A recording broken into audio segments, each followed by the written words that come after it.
اعوذ باللہ من الشیطان الرجیم بسم اللہ الرحمن الرحیم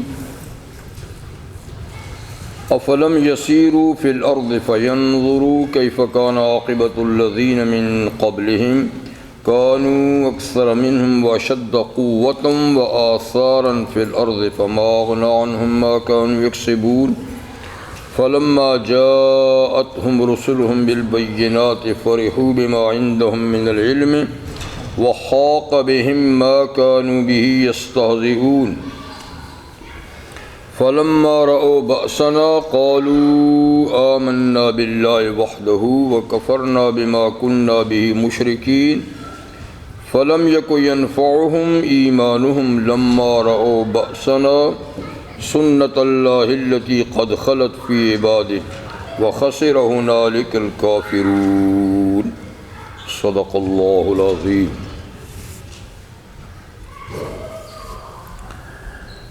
سورہ غافر کی آیہ نمبر 82 سے 85 تک یعنی سورت کے آخر تک میں نے آیات تلاوت کی۔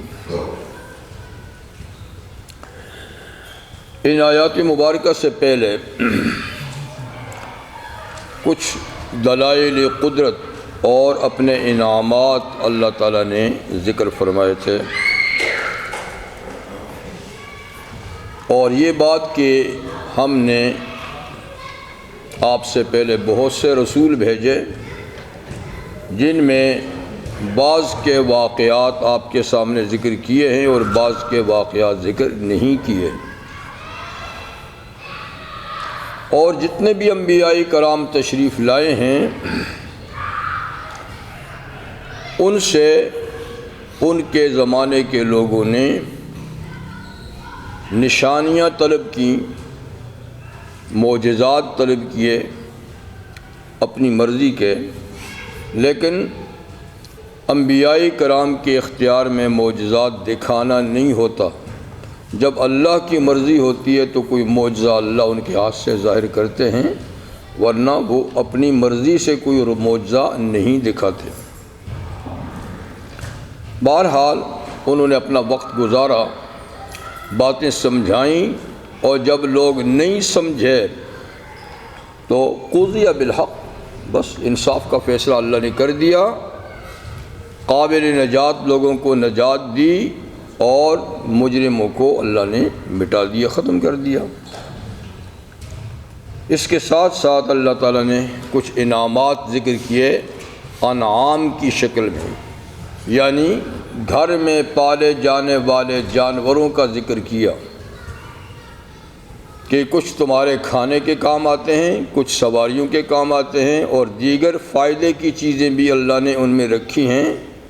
دیکھو تو یہ جسامت میں، قوت میں تم سے بڑے بڑے ہوتے ہیں، اونٹ دیکھو، گائے، بھینس وغیرہ، لیکن کس طرح ہم نے تمہارے سامنے ان کو عاجز کر دیا ہے، کس طرح عاجز کر دیا ہے، تو ہم نے ان کو عاجز کیا اور تمہاری خدمت میں لگایا ہے، ورنہ تم تو کسی ایک سے کام لے کر دیکھو۔ اللہ تعالیٰ اپنی قدرت کی یعنی نشانی دیکھ وَيُرِيكُمْ آيَاتِهِ، اللہ اپنی قدرت کی نشانیاں دکھاتے ہیں، تم اللہ کی کون سی نشانی کا انکار کرو گے؟ یعنی یہاں ایک بات تو ہے نہیں ہے، قدم قدم پر، ذرے ذرے میں اللہ کی قدرت کی نشانیاں ہیں، کس کا انکار کرو گے؟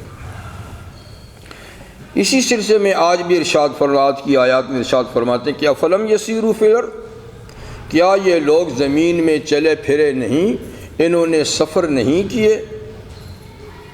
تو یہ خطاب تو اہل مکہ سے ہے، یعنی ان کو تو اکثر سفر درپیش ہوتے ہی ہیں، خاص طور پہ سال بھر میں ان کے سفر جاری ہوتے ہیں، گرمی سردی میں شام اور یمن کے سفر تو یہ کرتے ہی رہتے ہیں، تو کیا یہ چلے پھرے نہیں، یعنی یہ تو چلتے پھرتے ہیں۔ فَيَنْظُرُوا كَيْفَ كَانَ عَاقِبَةُ الَّذِينَ مِنْ قَبْلِهِمْ، تو یہ دیکھتے کہ ان سے پہلے لوگوں کا انجام کیا ہوا۔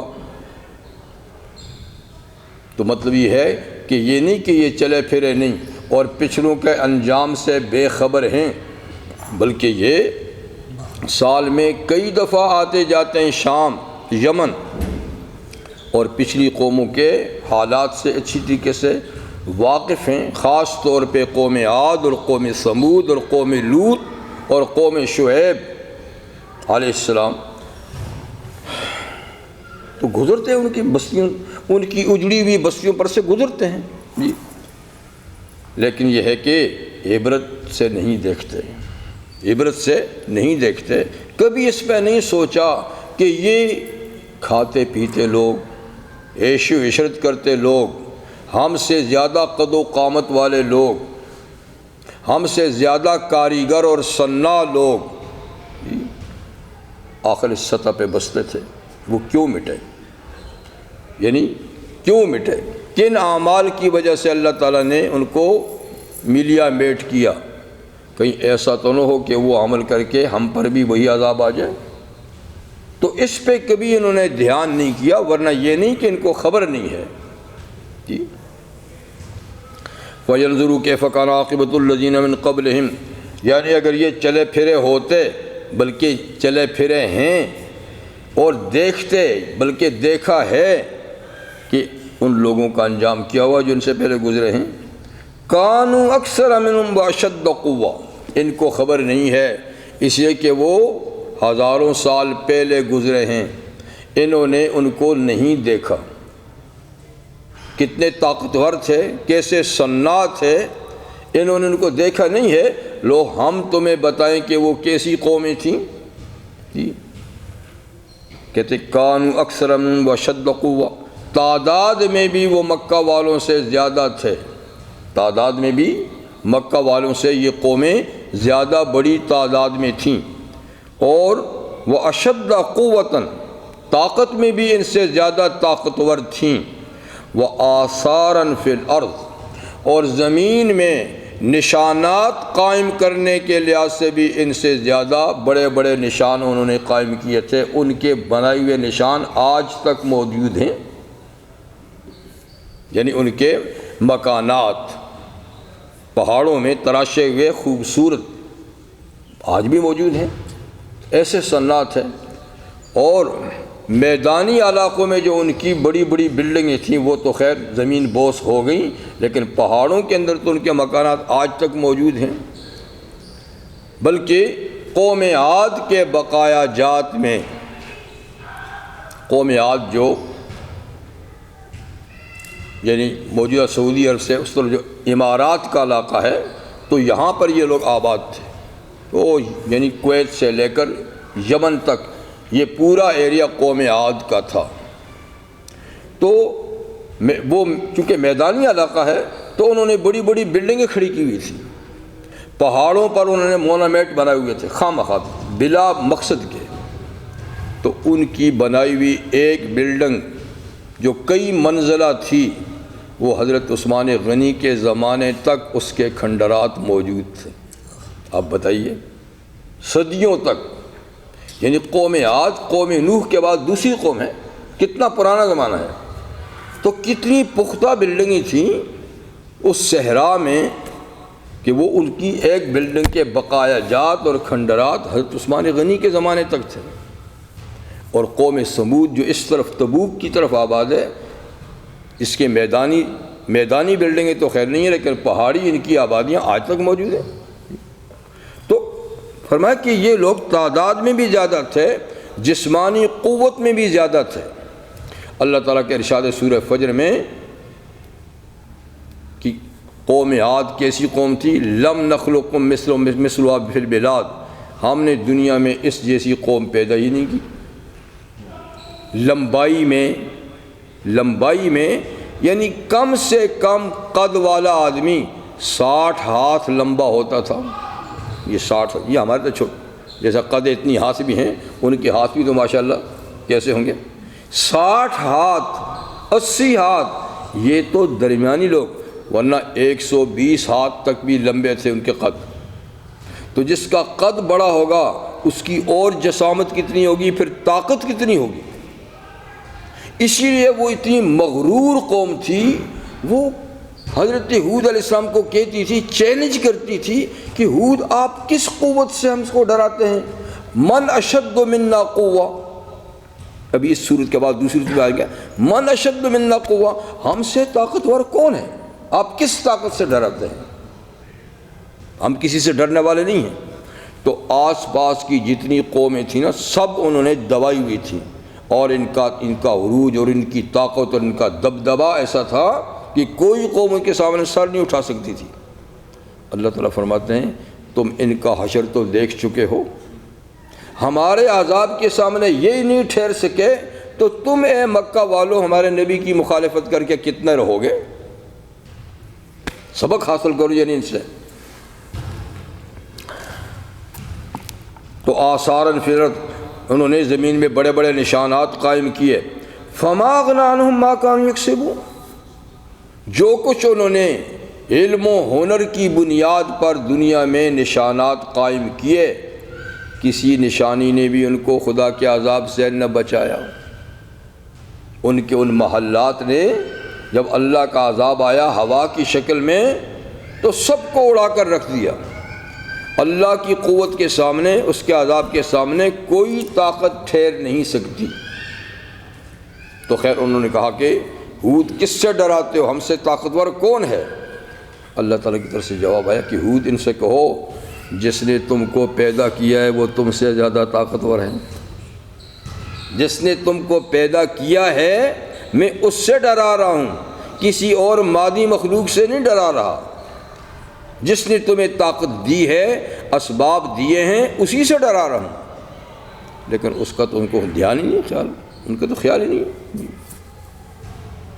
تو خیر نہیں بچایا ان کو اللہ کے عذاب سے، ما کانوا یکسبون، جو کچھ وہ دنیا میں کرتے تھے۔ فلما جاءتهم رسل بالبینات، جب ان لوگوں کے پاس، ان قوموں کے پاس، ان امتوں کے پاس ہمارے بھیجے ہوئے رسول آئے، بالبینات، واضح دلائل لے کر، معجزات لے کر، تو انہوں نے کوئی توجہ ہی نہیں دی اس پر کہ آپ کیا لے کر آئے، بلکہ فرحوا بما عندهم من العلم، اس علم پر وہ خوش رہے جو ان کے پاس تھا۔ یعنی وہ اپنے پاس موجود علم پر ہی خوش ہو رہے تھے کہ ہمیں جناب آپ کے علم کی ضرورت نہیں، ہم تو خود ماشاءاللہ بڑے پڑھے لکھے لوگ ہیں۔ تو ان کے پاس کیا علم تھا؟ اور ان کے پاس رسول کون سا علم لے کر آئے تھے؟ رسول ان کے پاس علم لائے تھے وحی کا علم، اللہ کے پاس سے علم، آخرت کا علم۔ ان کے پاس کیا تھا؟ صرف دنیا کا علم، بس۔ مکان کیسے بنتے ہیں، بلڈنگیں کیسی بنتی ہیں، کھیتی باڑی کیسی ہوتی ہے، باغات کیسے لگائے جاتے ہیں، تو ان کے پاس صرف علم معاش تھا، علم معاش۔ انبیاء کے پاس ہوتا ہے علم معاد۔ تو انہوں نے کہا ہمیں آپ کے علم کی ضرورت نہیں ہے، آپ ادھار کی باتیں کرتے ہیں، ہمارے پاس تو نقد کا علم ہے۔ تو اپنے علم پہ غرہ ہوئے، مغرور ہوئے، مطلب کہ ہم مہذب ہیں، ہم تعلیم یافتہ ہیں، ہم کیوں آپ کی بات مانیں؟ حضرت عیسیٰ علیہ السلام، موسیٰ علیہ السلام کے زمانے میں بھی یونان میں بڑا علم کا چرچا تھا، بڑے بڑے حکامات ہیں، ارسطو ہے، افلاطون ہے، اور دمیشق ہے، اور پتہ نہیں کتنے کتنے بڑے حکامات ہیں۔ تو ان کو جب کہا جاتا نا کہ اللہ کے نبی ہیں موسیٰ علیہ السلام، پھر اس کے بعد اور انبیاء کرام، تو جاؤ ان سے کچھ سیکھو، تو وہ یہی کہتے تھے کہ پیغمبروں کا کام تو جاہلوں کو سنوارنا علم، ہم تو پڑھے لکھے لوگ ہیں، ہم تو سنورے ہوئے ہیں، ہم تو مہذب ہیں، ہمیں جا کر کے ان سے کیا لینا ہے، ہمارے پاس اپنا بہت بڑا علم ہے۔ تو اپنے علم پہ مغرور تھے اور وہ انبیاء کرام کے پاس آنے کے لیے تیار نہیں تھے۔ فرحوا بما عندهم من العلم، ہم تو حکما ہیں، وہ تو جہلاء کی اصلاح کریں۔ افلاطون ہی کے بارے میں ہے کہ بعض تو عیسیٰ علیہ السلام کے کرتے ہیں، بعض موسیٰ علیہ السلام کا، کہ بھائی مل تو لو نا، پوچھ تو لو نا وہ کیا کیا ہے۔ تو بجائے ان سے ہدایت حاصل کرنے کے امتحان کی غرض سے افلاطون نے، بعض میں موسیٰ علیہ السلام کا لکھا، بعض عیسیٰ علیہ السلام کا، لیکن خیر ان کے پاس آیا امتحان کے لیے، آیا ہدایت کے لیے نہیں، کہ اگر زمین کمان ہو جائے، آسمان کمان ہو جائے، زمین آسمان دونوں کمان جانتے ہیں، تیر کمان، تو یہ اگر زمین آسمان تیر کمان ہو جائیں، ایک کمان ہو جائے ایک نیچے سے، ٹھیک، اور تیر برسانے والا اللہ ہو تو بچیں گے کہاں پر؟ تیر یعنی زمین آسمان پورا کمان ہو تو کائنات تو اسی میں بچتی ہے، اور تیر برسانے والا اللہ ہو تو بچیں گے کہاں؟ یہ امتحانی سوال کیا، ہدایت کے لیے نہیں۔ تو اللہ کے نبی تو روشن ضمیر ہوتے ہیں، ان کا علم تو اللہ کی طرف سے وہی کا ہوتا ہے، انہوں نے فوراً کہا تیر چلانے والے کے دامن میں بچیں گے۔ اگر بچنا ہے نا تو جو تیر چلا رہا ہے خود اس کے دامن میں چلے جاؤ تو بچ جاؤ گے۔ ایسا جواب دیا کہ وہ منہ دیکھتا رہ گیا، اور اس نے اقرار کیا کہ یہ جواب صرف نبی ہی دے سکتا ہے، اور یہ جواب نہیں دے سکتا۔ جو اللہ کی قوت کو جانتا ہے وہی جانتا ہے کہ تیر برسانے والے کے دامن میں چلے جاؤ تو بچو گے، ادھر ادھر رہو گے تو تیر پڑے گا اس پہ۔ تو مقصد یہ کہ امتحانی سوال تو اس نے کر دیا، لیکن ہدایت کے لیے کیا کہتے تھے؟ ہم تو خود مہذب پڑھے لکھے لوگ ہیں، ہمیں کیا ان سے لینا ہے۔ اسی غرور کی وجہ سے وہ لوگ، آج بھی حال یہی ہے، آج بھی دنیا میں معاش کا علم بڑے عروج پر ہے، بڑی ترقی پر ہے، ٹیکنالوجی بڑی ہائی پیمانے پہ ہے، اور لوگ اسی پہ خوش ہیں کہ ہم قرآن مجید سے کیا حاصل کریں گے، ہمارے پاس تو جدید علم ہے، اکتشافی علم ہے، ہم تو بڑے باکمال لوگ ہیں، بڑے صناع ہیں، بڑے موجد ہیں، اور ہم نے دنیا کو ترقی کیا، یہاں ہمیں کیا ملے گا؟ اس لیے قرآن کی طرف نہیں آتے۔ لیکن بات یہ ہے کہ ٹھیک ہے، ہم تمہارے علم کا انکار نہیں کرتے کہ تمہارے پاس علم معاش ہے، لیکن تمہارے پاس علم معاد زیرو ہے ہی نہیں، ہے ہی نہیں تمہارے پاس۔ بس تمہارا تو چند سانسوں کے اندر کا علم ہے، جب یہ سانس نکلا آگے کچھ بھی نہیں ہے۔ اور یہ سانس کب نکلتے ہیں اس کی کوئی لمٹ ہی نہیں ہے، کوئی گارنٹی نہیں ہے کس کا سانس کس وقت جاتا ہے۔ تو اس علم پہ غرہ کرتے ہو کہ جس کے نتائج صرف آنکھیں کھلی ہیں تو دیکھ رہے ہو، آنکھ بند ہوئی تو کچھ بھی نہیں رہے گا۔ اور قرآن تو سدا بہار علم بتاتا ہے کہ یہ تو چند دنوں کی باتیں جیسی تیسی گزر جائے گی، آگے کیا ہوگا، قبر میں کیا ہوگا، پتہ نہیں کتنی لمبی زندگی ہے قبر کی، کتنی بڑی ہے۔ پھر حشر کا ایک میدان، حشر کے میدان کا ایک دن 50,000 سال کا ہے، وہاں کیا بنے گی؟ اور پھر آگے اصلی منزل جنت دوزخ، وہ تو کبھی ختم ہی نہ ہوں گے، وہاں کیا بنے گا؟